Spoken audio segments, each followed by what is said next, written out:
IVM. There's a quick survey to fill out on ivmpodcast.com/survey. It lets us know a little bit more about who's listening to us. And you know what? We're going to do a few prizes. So, we'll do a random drawing of maybe 10 people and we'll send you all some swag. Remember, that's ivmpodcast.com/survey where you can fill out the survey.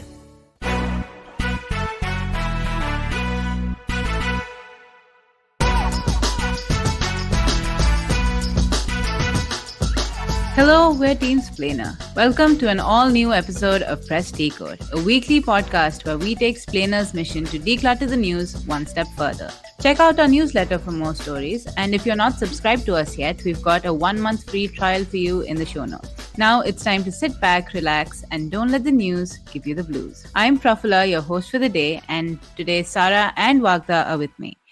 As always, we have 3 segments for you. In our big story, we're looking at the long-winded debate about whether or not Hindi should be our national language. For the Food for Thought segment, we're talking about just how accessible travel really is. And then in our final segment, we will be roasting and toasting our fave and least fave items. And now for our big story. As with all things news cycle, the great language debate has yet again popped back up on our feeds.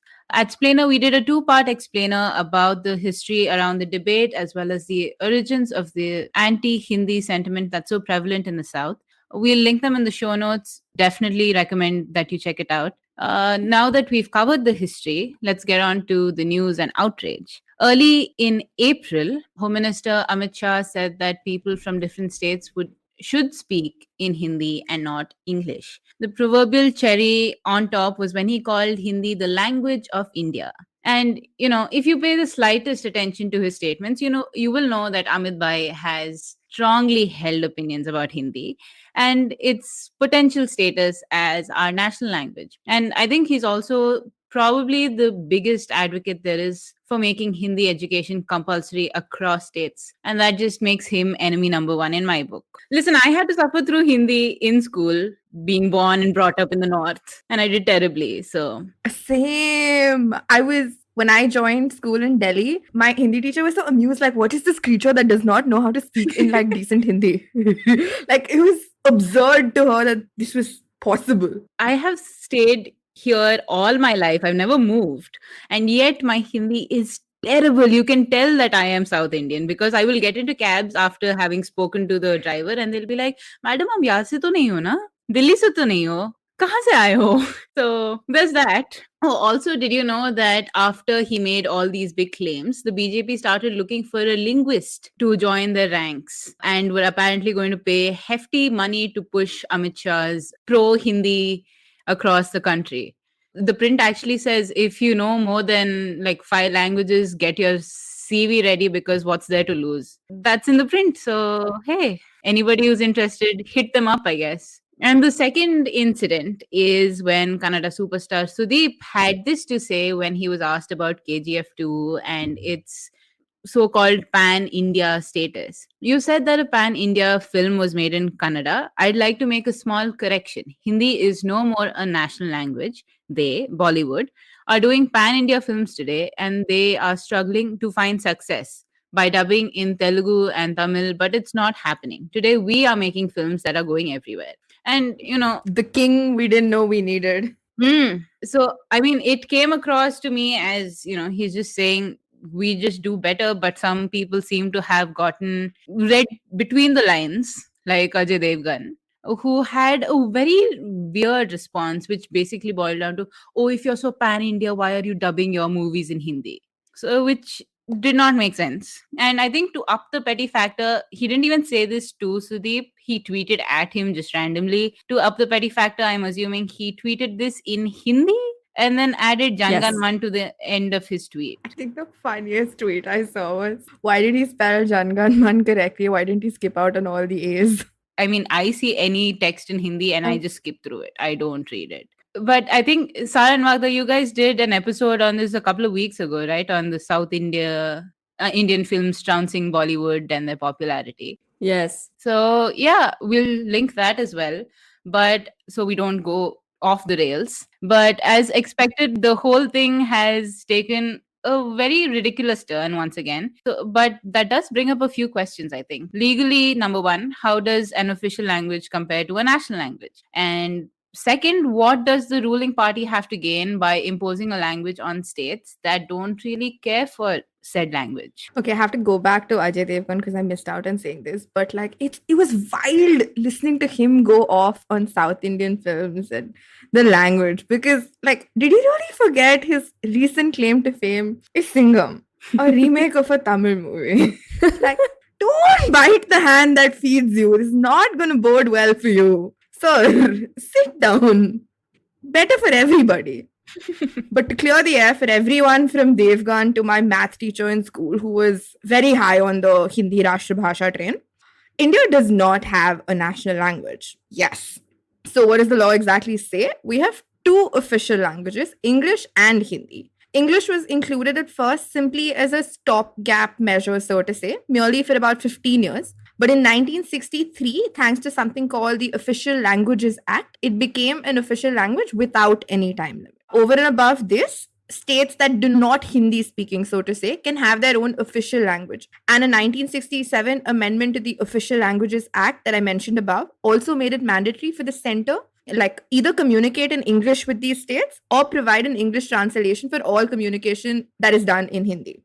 So what about all the other languages that are spoken in this country? Like, well, the 8th schedule of the Constitution lists 22 recognized languages, which include everything from Malayalam to Tamil to Nepali to Maithili. Now, this is a mere 22 languages from a country that has, you will be shocked to know, 19,500 dialects. And of those 19,500, there are at least 38 other languages that demand the similar recognition as the first 22. Fun fact to go over just how amazingly linguistically diverse this country is. There are over 56 dialects, including languages like Bhojpuri and Haryanvi, that are subsumed under Hindi to show that Hindi is most widely spoken. And a lot of these dialects are also demanding independent recognition today. But what's even more important to note is that there is no real clarification about what this list of 22 languages actually signifies per se. It's just there. But the official languages are still English, Hindi, and states can then choose another language or two. Other than this, there are only two other references to language in the Constitution, and this is where things start getting trickier. Article 344, Part 1, calls for a commission whose chairs and members will represent the languages listed in the 8th schedule. Its purpose, however, is to promote the use of Hindi and limit the use of English. Article 351 says it is the Union government's duty to promote the spread of Hindi so that it becomes, and I quote, a medium of expression for all elements of the composite culture of India. Yes. Nice. Make of that what you will. Nice. The lawyer said nice. And there is also the official languages rule that was made applicable to all states except Tamil Nadu in the 1970s that basically divided the country into 3 categories of regions. One is a Hindi first region, and thus all communication to this group must be in Hindi and anything in English must be accompanied with translation. Then there's region B for states like Gujarat and Punjab, where communication should ordinarily be in Hindi. Fun fact, Gujarat also does not make it to category A, which is where our darling Home Minister belongs. Just saying. And for all other states, there is category C, which is essentially the miscellaneous bit of every list, where you're just like, kahan dalu main? Chalo. And here the center must communicate with them in English, though it can exercise the Hindi option if it decides there are enough state government employees who know it. This is very weird. I got very confused about this. How do you know? You know state government employees. You just know them. You personally know, like, you speak in English, you speak in Hindi. I think I can speak in Hindi. So, but basically what all this gave me was, for all those who harp on about 22 official languages, because like at a fallout of the whole Devgan fiasco, so to say, was a lot of people saying, no, we have 22 official languages, which is not exactly true because we don't really know what those recognized languages signify. And then nor do the Rashtra Bhasha folks get it right either. Hindi is evidently given primacy in the Constitution, but there are so many concessions to also point out to the undeniable reality of like the crazy language plurality in this country, and like validly so, over and above the fact that there are 19,500 dialects. It is a country where the dialect changes every 50 to 100 kilometers. So, in my expert opinion, what we have right here is a hot mess. A hot mess. You know what I think is a hot mess? The BJP is a hot mess. We're done. Episode ends today. Right now. Sit. No, truly, you would think that this party wants to make some inroads in the South, and yet it's trying to impose what's been ardently fought. Like, since the constitution was framed, so late 1940s? Someone who lives in the south of India. I'm honestly glad they're messing it up. Like, it's okay. I'm not complaining. Truly. So around the time that this Constituent Assembly discussion was happening, there were about lots of discussion over what the national language should be, because, oh my God, we're a nation, we should have a national language. So the Constituent Assembly discussed a couple of options, and the first one was Hindustani, which is a mix of, spoken Hindi, Punjabi, Urdu. That was a more popular one at the time. And even now, we don't speak Shuddh Hindi, And the other option was Hindi, which is the more Sanskritized Shuddh version of Hindustani, basically ridding the language of any and all Islamic influences, which was hardly spoken in the subcontinent at time. But obviously, it became a very popular option for a certain group of people, which group. And then there was also Sanskrit that no one spoke. This was actually an option in the Constituent Assembly to be treated as national language. Fun fact, everyone's fave girl, Kangana Ranaut, recently made another very strong case for why Sanskrit needs to come back. Oh, really? She knows how to speak Sanskrit? That was besides the point. So she made a very bizarre statement. Okay, so she was... What language did she say this in? English and Hindi. Nice. And it was funny because you'd think she'd take Devgan's side, right? In the larger scheme of events. Mm-hmm. So she says, no, he actually got it right. We do have blah, blah, blah, so many languages. But I think we should go back to Sanskrit. And everyone's like, bro, what is this out of syllabus solution? Like, no one's even here. It's not out of syllabus, apparently. It was considered by the Constituent Assembly. And rejected for a reason. Yes. But what happened was, obviously, none was made national language. Hindi and English are both official languages. Those opposing Hindi at the time made a very valid point, which I think still stands, that this Sanskritized version of Hindi is unintelligible to the Hindi-speaking Hindu. Truly can't understand Shuddh Hindi, So not only do you exclude Muslim influence, you also exclude the Hindi-speaking Hindu, but you also exclude lower castes who never actually had access to Sanskrit education. And this plays out particularly in Tamil Nadu, where Periyar's self-respect movement had already undermined the Brahmin factor in politics. So in Tamil Nadu, you would not see a non-Brahmin have access to any kind of Sanskrit language. I mean, you're a Brahmin, only then you would have access to some sort of knowledge of Sanskrit. So you're obviously excluding lower castes in Tamil Nadu then. And as much as we see the party perform well in the polls, which gets people to say that it's no longer a Brahmin Banya club as the Jansangh was called in the 1970s. Interestingly, the print ran some data analysis in 2018 on about 1,000 BJP leaders to show that the party remains a Brahmin Banya club. To no one's surprise. Surprise!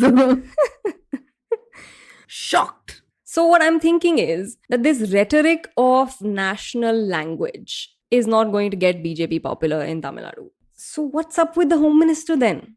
Why does he keep increasing the need to bank on AIDMK's support instead of building its own?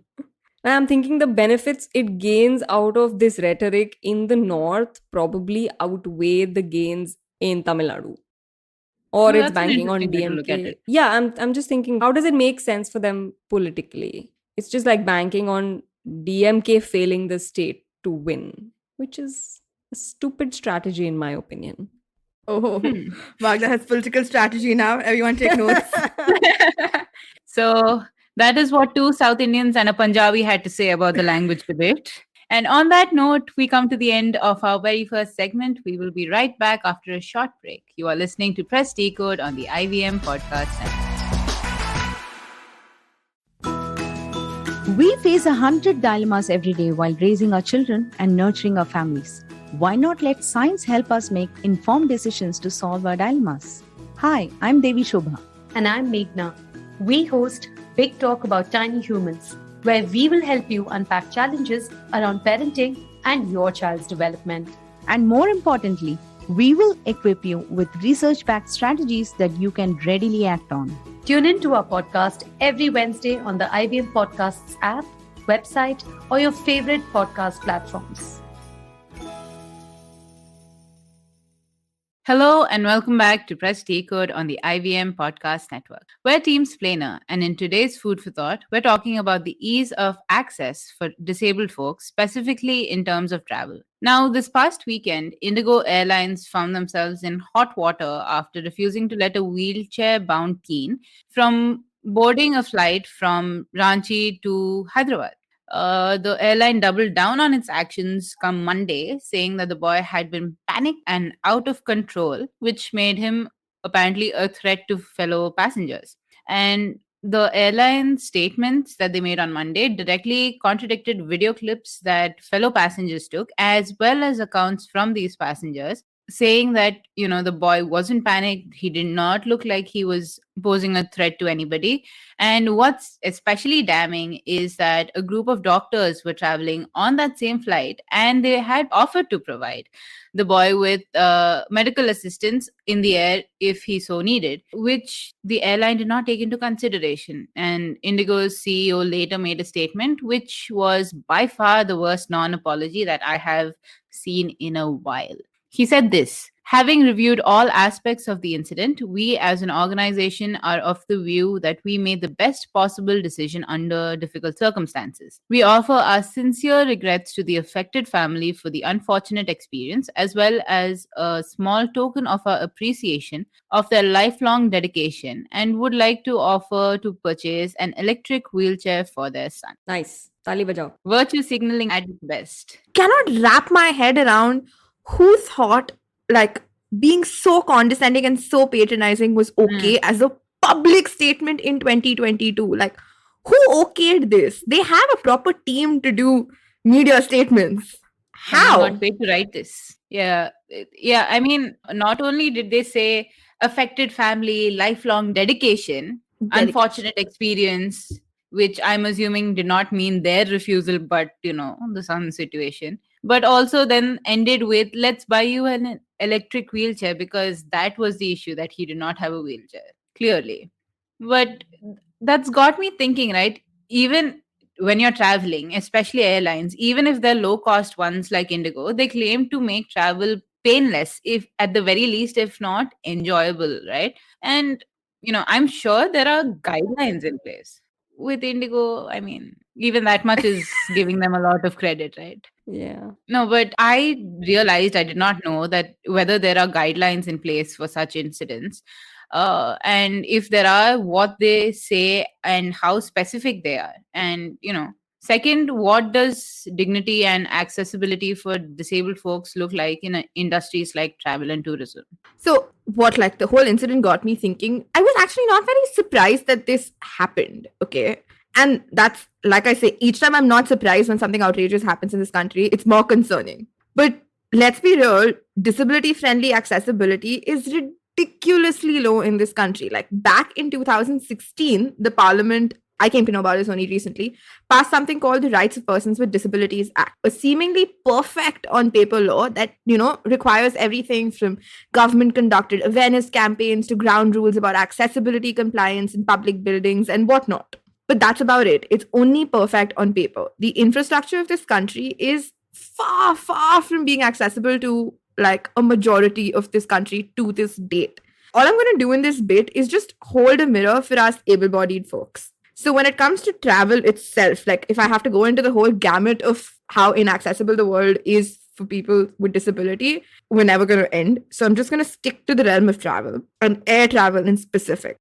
As recently as in October 2021, the famous dancer Sudha Chandran, who has a prosthetic limb, had brought to light the humiliation she was forced to face during an airport security check, wherein she was forced to remove her prosthetic leg. The CISF eventually did issue an apology, but at what cost? I mean, it came to light also because she is Sudha Chandran. She is a celebrity, yeah. Yeah. Must be like routine for others. Exactly. And it's beyond concerning. Like I don't even know where I'm at. And interestingly though, the same year in December 2021, that is, the Supreme Court in one of its orders said that forcing people with disability to remove their prosthetics for security checks amounted to the violation of their dignity, and thus asked the DGCA to consider the suggestions of the petitioner to make improvements to its rules. But this case was one that actually came from something that happened in 2012, where the petitioner was forcibly deboarded from a flight because of their disability. And yet here we are. It isn't about the prosthetics as much as the nonchalance with which the dignity of a person with disability is simply considered moot, right? And that's when you realize the tiny things, even a so-called seamless experience or pain-free experience that all these airlines promise, is fraught with you losing your dignity if you have a disability. Like most airports that don't use air bridges, which is a majority of airports in this country to this date,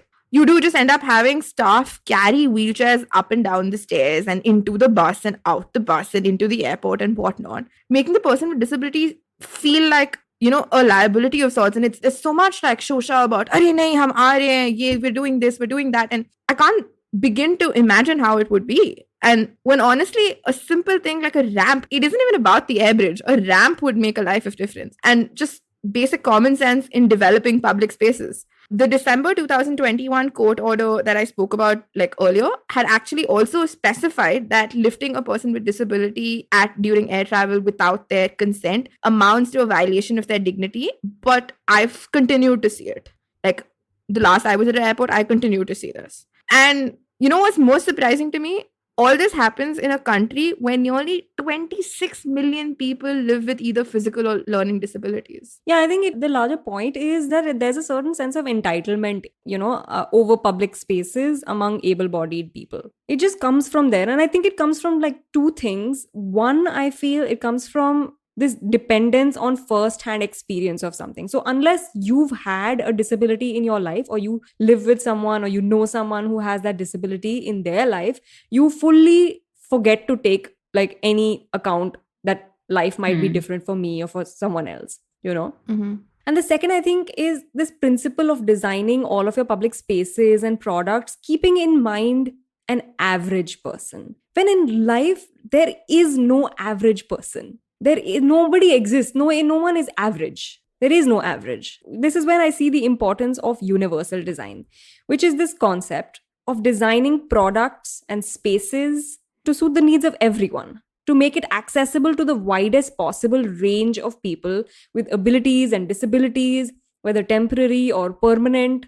And you're thinking not about the average person at all for this. You're thinking about everyone, including people bound to the wheelchair, pregnant women, children, visually impaired people, folks with learning disabilities, everyone.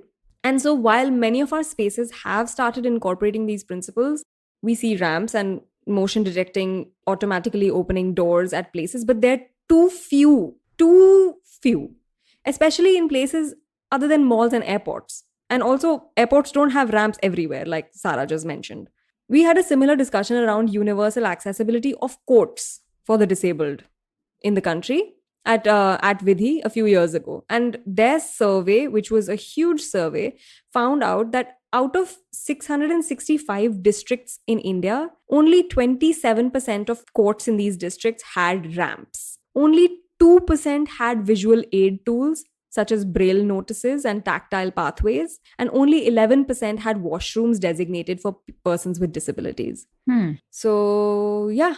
But it's also, I feel like it's no use to modify your public spaces with all these ramps and tactile paths if at the end of the day, you tell me to take my prosthetic leg off for you in a security check. Yeah. Yeah, I think it's a mix of both, right? It is obviously infrastructure, but it's also the idea of you forget that there is dignity involved. That you just forget, no, because you haven't had that first-hand experience. You don't feel that there is anything beyond, there's nothing wrong with getting someone to take their prosthetic leg off. And there's another problem that I actually wanted, I forgot about, is you mask in being absolutely annoyingly intrusive as being inquisitive. But kab hua? Kaise hua? Yeah. You don't have the right to know. When Vagda was talking about universal design, I was thinking about how, privilege plays into it, because, there's some facilities in places like malls and airports, but even these places take in account aesthetics more than they do accessibility, which is very disturbing. Yeah, true. Actually, the wheelchair accessible lift that is there in a particular mall is through like the service lift or somewhere in the back. You have to come through another kind of parking or another kind of drop off point. This is still like privilege talking. At least the mall has something of that sort. Yeah, that is there. And I want to end on an absolute bummer of a note. These are the few things that we three able bodied people have noticed. I can't begin to imagine how much worse it is. Yeah. Yeah, and on that very, very heavy note, we come to the end of this segment. We will be right back after a short break. You are listening to Press Decode on the IBM Podcast Network. Hey, it's been another great week on the IVM Podcast Network. On Think Fast, Varun and Suchita do a rundown of the Zilingo drama and discuss Amazon Prime's show slate. On The Wired Talk, Siddharth and Professor Ashutosh Varshni comment on the rise of communal violence in India. On Big Talk About Tiny Humans, Devi Shobha and Meghna share a 5-step action plan to move away from the habit of yelling at your kids. On All Things Policy, the Takshashila folk discuss how NFTs could revolutionize policies. And on Hansvani, a cook teaches the art of living to neglected children in the story Bacche or Bawarchi. Do follow us on social media. We're IVM Podcast on Twitter, Facebook, Instagram, and LinkedIn. And remember, if you're following this show or any of our other shows for that matter, please do tell a friend. Word of mouth is one of our biggest, most helpful things you could do for us. We'd really appreciate that. And also, don't forget to rate us on any of the platforms you're listening on. And you can also check us out on YouTube. Go check out ivmpodcast.com/YouTube. You get a list of all of our YouTube channels there. We're also doing a small listener survey to better understand how you respond to our shows and the advertising on the network. We would really appreciate it if you could spare a few minutes to fill it out. It's at ivmpodcast.com/survey. This really helps us build better shows for you. And finally, we'd like to thank our sponsors for this week, SBI Life Insurance, India Water Portal, and Jupiter, a digital banking app. Welcome back to Press Decode on the IVM Podcast Network. It's time for our final segment this week, Roast or Toast. So again, it's 2 against 1. So I'm going to start with the least fave.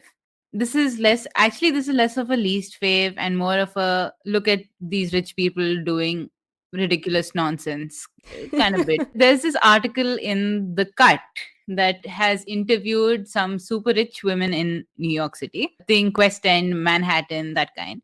And these women are ditching designer bags, not for more sustainable bags or organic stuff. No, not at all. They're ditching the real versions for replicas of the same bags that they own. One woman who was interviewed was actually sold off some of her authentic pieces to be able to fund her addiction for counterfeit bags. And it's like a cartel. They have this thing called Tupperware parties. I'm assuming that's like kitty parties, but then you exchange counterfeit bags. There's a subreddit called Rep Ladies for people looking to buy. And this is the official term for replicas, reps online. And they source them from like China and all these different places. And if you are in New York and looking to buy a counterfeit designer bag, there is also this urban legend of a woman who is this reseller who has apparently an entire room of her house dedicated as a showroom for customers. And one of the people who was being interviewed apparently said, oh, this woman walked up to me. I had this designer bag in my hand and she's like, I can source some more bags for you if you'd like. So very, very shady. These women have a bag dealer. They have a bag dealer. Bag dealer. And I was thinking, it's the Carrie Bradshaw and Breaking Bad crossover I never knew I needed. Plus, I will leave you with this fact. Apparently, the fakes are better quality because somebody said, oh, my Dior fell apart at the seams, but my replica Birkin has lasted me so many years. So, something to think about, I guess. This is the era for Adibas instead of Adidas. Do they know the market exists in India? Have they been to Gafar Market in Karol Bagh? I would not be surprised if that is where they were actually sourcing their bags from. Okay, cool. So let's move on to the fave items. This is actually what I truly wanted to talk about on Food for Thought today, but I was bullied into submission as we've had too much culture on the pod for a while. I say to these naysayers. Now, have I said before on this podcast that I love Ali Sethi? I'm so vocal Yes. about this love, I forget who I've told and not. So, anyway, there's a really, really great song that has become very popular, Pasoori, by Ali Sethi and Shay Gill, which loosely translates to a difficult mess. That's usually used in Punjabi to say that you're in a soup. Oof, pasoori pe gayi.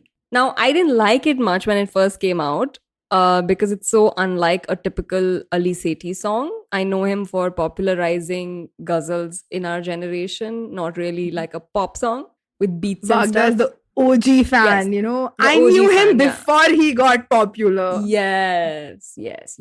But I'm not going to like rub that in your face or anything. I'm just glad that it's so popular. You can't possibly miss it. I've heard it on the Delhi radio. I've heard it in clubs in Jaipur. And of course, I've heard the slow reverb version, on reels. Except I'd never heard an Ali Sethi like in a club or on the radio before. So I just like it more, maybe because more people will listen to him now. Because he's the one who's popular, I forget about the music. Okay, fine, whatever. Because he says such great things about subcontinent's culture that it literally melts my heart. So I want him to be popular. Good, very nice. Go find out more about him. So I'm obviously a total fangirl. Really? It was not evident at all. So no, let me get to my fave item. It's not the song. It's this article by Priyanka Mattu in The New Yorker, she's intellectualized the song, which is obviously the most fave thing of the week. And the link is in the description, as is another favorite of mine, an interview with Ali on the BBC Asian network. It's great. Please go watch it. So, ma'am really spent 3 lines on talking about her fave item and 15 about why Ali Sethi is awesome. He is great. Speaks volumes. Okay. Since Vagda thinks I usually use the segment only to do serious items, I'm not going to disappoint her. This one's all about science. Like, it's very, very serious. Okay. So, sometime last month, leading space researchers made a very bold proposal to, a new way to make contact with alien life. A path-breaking one, if I can say so. It was sending nude photos to the outer space. What? Did you say that again? It was sending nude images to the outer space. Who's nudes? Correct. Wait.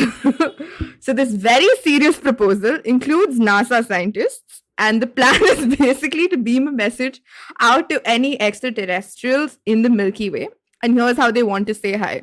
The message includes a timestamp, location stamp, visual representations of the DNA, double helix structure, and a hydrogen atom, visual explanations of algebra and other mathematical operations, an illustration of the solar system, a map of the Earth, and of course, a smiley illustration of 2 human bodies, one male, one female. The pair are waving at the viewer. Yes. It's too So funny. I like how they started off with, okay, pehle algebra, hydrogen atom, this, that, falana dhimkana. And then they end up on nudes, no. Nudes, so you'll understand. Something. I have 2 things to say about this. Number one, where can I get visual explanations of algebra? Where were these when I needed them? And second, have we learned nothing from dick pics? Yeah, I know. It's You're probably only gonna piss like the aliens off. What is this? Unsolicited nudes. If this is how an alien invasion happens, man, I'm just going to take a SpaceX flight, I guess. I will have to give Elon some But do credit. you have the money? Who's worried about that in an invasion? I hope. Anyway, on that very incoherent note, that was our show for this week. Thank you for tuning in to Press Decode. You can catch us on Instagram and Twitter at SplainerIn. And don't let the news give you the blues.